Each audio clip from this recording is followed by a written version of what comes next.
YouTube was popping, y'all. It's your boy T Ski, and I got a reaction today. Now it's my fifth reaction. You know, we just gonna keep going with the reactions. You know how that goes. So today we are reacting to the most delusional NBA fan in the world. Shout out Jimmy High Roller. We're gonna react to the video. We're gonna see how that goes. You know what I mean? You know, anybody know Jimmy High Roller? We got these NBA takes, anything basketball related. We go over to Jimmy High Roller. You feel me? So definitely. So now we are definitely going to, you know, head into the video. Remember to comment, like, and subscribe. Road to 100 subs. Let's get right into it. And yeah, let's get litty. Let's get right into it. Not that ass though.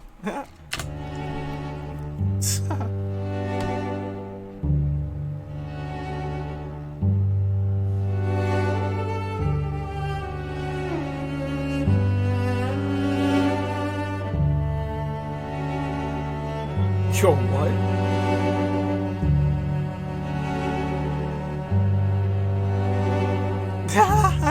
Yo, what was I just talking about LeBron with that bitch? The good old hot take.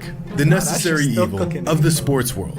Through the good ones, the bad ones, and the downright atrocious ones. We once again find ourselves racking our brains trying to figure out how some people come up with this nonsense. But today, I've done the brain racking for you and found some of the hottest NBA takes on the internet. So buckle up. This may be a bumpy ride. Today's sponsor is Rocket Money, formerly stolen, creeping up by Rocket and left a cuss for years and wanted to feature the simplest form. Save the link money.com. It's been a couple months since our last edition of NBA Hot Takes, so despite my head still reeling from our last batch, we've got some new scorchers to take a look at. You'd think I'd know better than to peer into the cold, soulless abyss of casual NBA fandom by now, but I'm sick. I can't help myself. And I've got nothing better to do. So here we are. Our first take is one that's been floating around lately, and as a LeBron stan, it's really got me revved up. LeBron is great. It's just so weird that he's the only all-time player with Shaq that has the most limited and weakest bag in terms of skill set. That's crazy. You know what's crazy? I hate when people say, alright, I ain't gonna lie, I know LeBron deadass has that one move, but you really can't say LeBron has a weak bag though. LeBron can pass, he can shoot, he could bro, he's literally an all-around GOAT, bro. And to say he really doesn't have a bag, he's not, alright, obviously he's not the shiftiest, or he's not, you know what I mean, obviously he's not the shiftiest or what the fuck ever, but LeBron can score at all three levels at a high clip, and you can't take that away. Like, limited, bro, hell no. He's like one of the best at scoring at all three levels. In the paint, he can either score in the paint, mid-range, or three, bro. He can give it to you at all angles. So it's kind of like, damn, bro, niggas be saying, I'm not gonna sit here and say he really, like, he not gonna shift you, he not gonna do some like fucking Kyrie shit. Like, obviously Kyrie's Kyrie, but LeBron, you can't say that nigga has a weak bag. I ain't gonna say he has the biggest bag in the A, but because to be honest, I would actually argue that he doesn't have one of the biggest bag. But at the end of the day, he's definitely not limited. He doesn't have a weak bag though. That's cap. That's cap, bro. That is cap. And remember when LeBron was jumping out the gym when he was first in the A, bro? Nah. Hell nah. You can't say that nigga got a weak bag, bro. Like, and the take here is that LeBron James has no bag. That's not LeBron true, James, the 6'9" ambidextrous jack of all trades with over 37,000 points, has no bag. Of all the basketball, like here, all right, you. Nah, it's the capture. LeBron has no better, but like, you feel me? He don't got the big, like, he don't got the ropiest rope. You feel me? He don't got the fucking Allen Iverson, Kyrie. Feel me?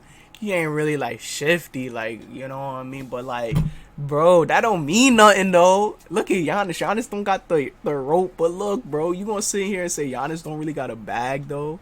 I mean, Giannis they don't got the biggest bag, but like, to say they don't got a bag is crazy, because nigga, if they didn't have a bag, how the fuck are they in the A doing the same fucking move, you know what I mean? Takes I've had the displeasure of coming across, this might just be the worst I've ever laid eyes on. In basketball, the word bag can mean different things to different people. So does having a bag mean... Yeah, that's what I'm saying. A lot of people think bag is just like, yo, he just gotta have like the fucking rope or some shit. That's not necessarily a bag, you know what I mean? Like, there's so many things that you could put into a bag that makes a bag. You feel me? Like, literally and figuratively, so... being able to get a bucket from anywhere on the court? Like this? Throws up the floater! Like, Or feel me? this? Like... Look, when he was jumping out the gym, feel me? Or when this? LeBron was jumping out the gym, remember that shit? Look, bro, LeBron, feel me? a LeBron definitely crossover got a dribble. bag, Or though. maybe having a bag means having He's the doing skills this to shit. break down a defender at Yeah, any that's moment. That's not really like this. That's not necessarily a bag. LeBron leading his way. Or this. LeBron using that left hand off the bounce. Inside! No, wait. I've got it. Maybe having a bag means a player can piece together moves and put together a combo that can get him But a the bucket. thing is, LeBron's a little older now, so it's kind of like he not really going into that feel me? He not really doing all that no more. He really just on some chill. He's more so relying on his body and shit like that now. Like his grown man fucking weight and shit like that. He not really relying on his speed and athleticism. He still has speed and athleticism, but he's just relying on some like chill shit now. You feel me? So niggas be saying he got no bag, bro. Go play him 1-on-1 and go see how deep his shit is. How At deep his will. bag is. Feel Like me? this right here. Look, trying to defend LeBron. Or even this. LeBron James with a four-early shot clock, twisting and turn. I feel crazy for even needing to say this, but LeBron James has a bag. I think the Dog. problem here is that for some people, having a bag isn't about how many things you're capable of doing on the court, but rather how you look when you do it. For example, take a player like Jordan Poole or Jordan Clarkson or Damian Lillard. These are all players who everyone will agree have deep bags. But aside from a flashy handle and how they choose to get to their spots, there's not one thing these players can do that LeBron can't. Now sure, LeBron can't put together a combo like this, but getting into your bag can also look like this. I get it. LeBron has always relied heavily on his strength and athleticism. He plays stiff and robotic. It doesn't look pretty most of the time. Yeah. Instead of shaking his defender and using pure skill to get a bucket, he'd rather put his head down and go through And a just go to that defender bitch, or just but- look down at the ball before hitting the grossest 30-footer you've ever seen in your life. But LeBron does, in fact, have a bag. You don't Facts. just stumble upon 37,000 points as a perimeter player without having a full arsenal of fucking moves to bag, deploy. bro. Like, He's got a it's post game. cap, He's bro. got his patented turnaround baseline jumper. He can take you off the dribble and finish with either hand. He can dribble straight into a pull-up. He can manipulate the pick and roll. He's got a filthy layup package. He can shred a double team. And considering he's a freight train of a human being, he's got a relatively tight handle. And why am I even saying this? He's one of the greatest players of all time. Have we lost our minds? Of all the things a player can do on the court, LeBron can do all of them besides having the ball on a string while putting on a dribbling clinic. But if that's how you define having a bag, then so be it. Doesn't change the fact that this is a bad take.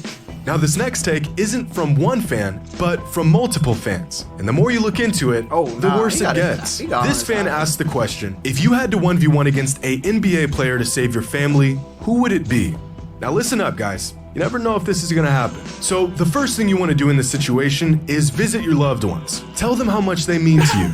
And then say your goodbyes. Because brother, they're all goners. There is no one in the entire NBA that 99.99% of us are going to beat one-on-one. This is a matter of fact. But despite this, the answers to this question would have you believing otherwise. Some people found some pretty clever loopholes to this conundrum, like this guy who picked Kawhi Leonard. Nah, he's trolling. He's funny. Nah, he was just trolling. I ain't gonna lie. That was kind of funny though.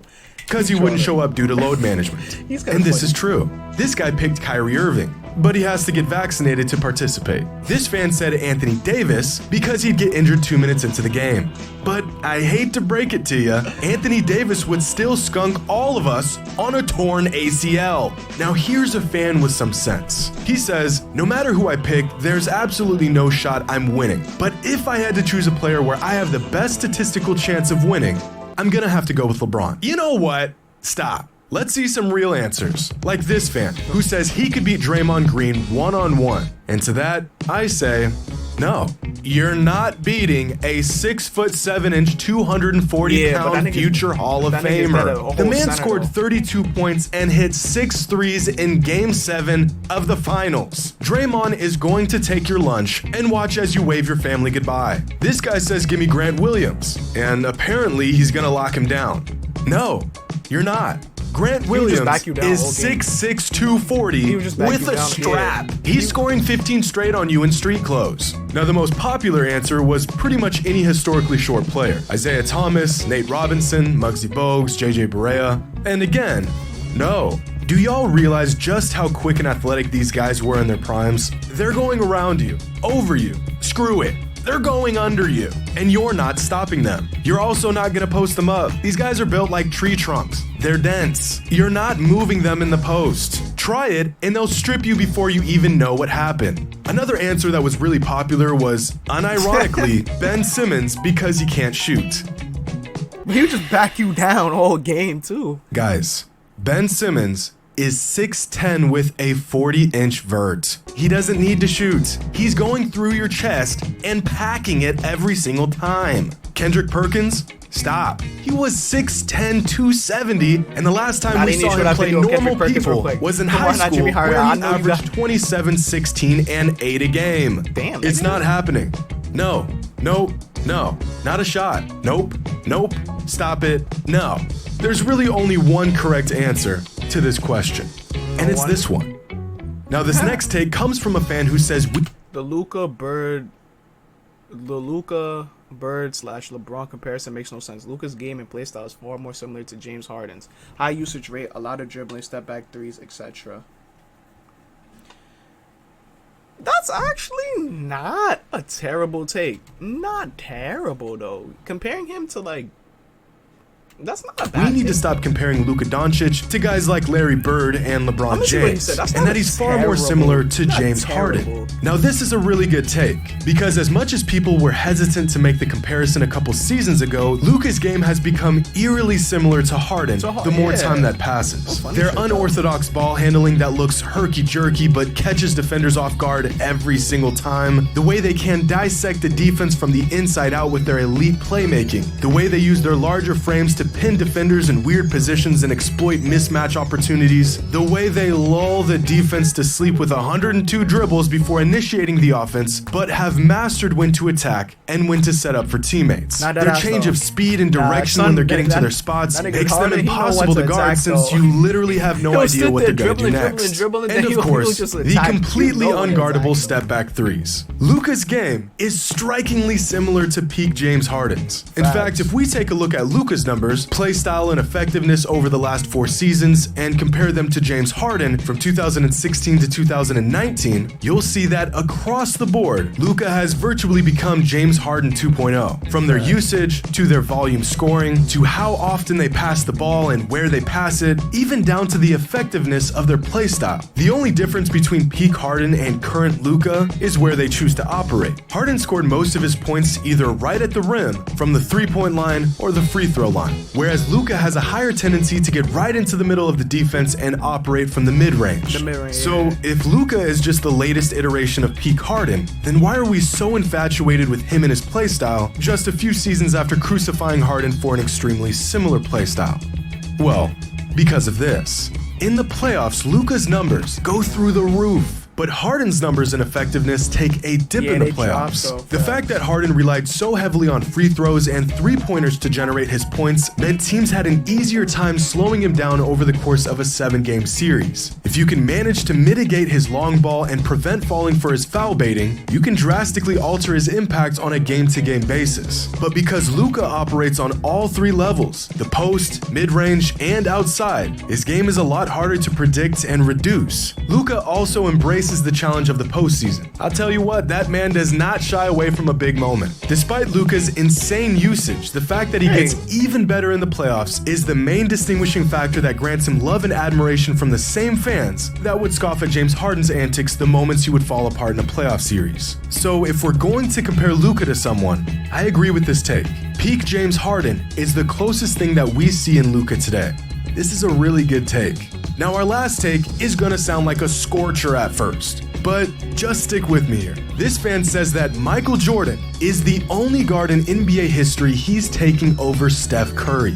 And me personally, I agree. The only guard, both point guards and shooting guards, that I would take over Stephen Curry in some all-time draft would be Michael Jordan. Because really, there's only a few options that are even worth considering here. So let's take a look at who those options are. Amongst the greatest guards in NBA history, you've got Michael Jordan, Kobe Bryant, Magic Johnson, Oscar Robertson, Dwayne Wade, Isaiah Thomas, John Stockton, Allen Iverson, Chris Paul, Steve Nash, Jerry West, James Harden, and of course, Steph Curry. I think most fans would consider these players the greatest guards of all time. But as incredible as all these players are, it's pretty clear that there's two distinct tiers of players here. You've got MJ, Kobe, Magic, and Steph, and then everyone else. So right off the bat, we can narrow it down to these three options. We already established that MJ's getting picked first in any scenario. I mean, you could ask me who I'd pick to run center on my all-time team, and I'm still picking Mike, which narrows our options down to Kobe and Magic.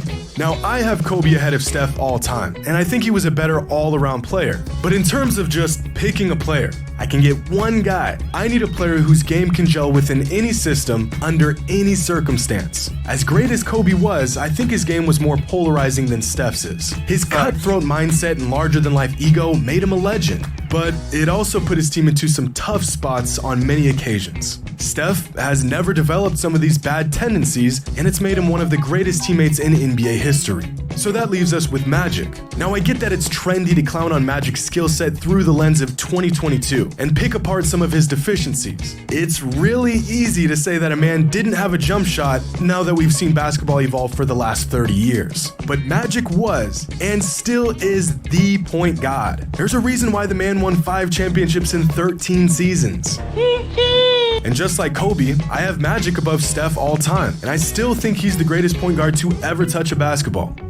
But, I'm sorry, I'm still picking Steph. What Steph lacks in size and defense compared to Magic, he makes up tenfold in shooting and spacing and versatility on offense. He makes everyone's job so much easier by just being on the court. And his shooting and shot creation is so absurd that he's virtually a walking cheat code. If a great guard is the match who lights an offensive fire, then Steph Curry is a blowtorch and a gallon of gasoline ready to scorch anything in its path. So yes, Michael Jordan is the only guard in NBA history I would take over Steph Curry. And unfortunately, that's all the racking my brain can handle in one sitting. But before I let this go, if you had to 1v1 a NBA player to save your family, who would it be? Leave a comment below with your answer, and as usual, the hotter the take, the better. Or worse. Hope you all enjoyed, and as always, until next time. That was fire. That was fire. That was a good video. Alright, y'all. Let me know how y'all feel about the video. Remember to comment. Remember to subscribe. Road to 100 subs. You know what I mean? Appreciate y'all for watching. We're going to get into the next one. Alright? Alright. Peace, y'all. See y'all.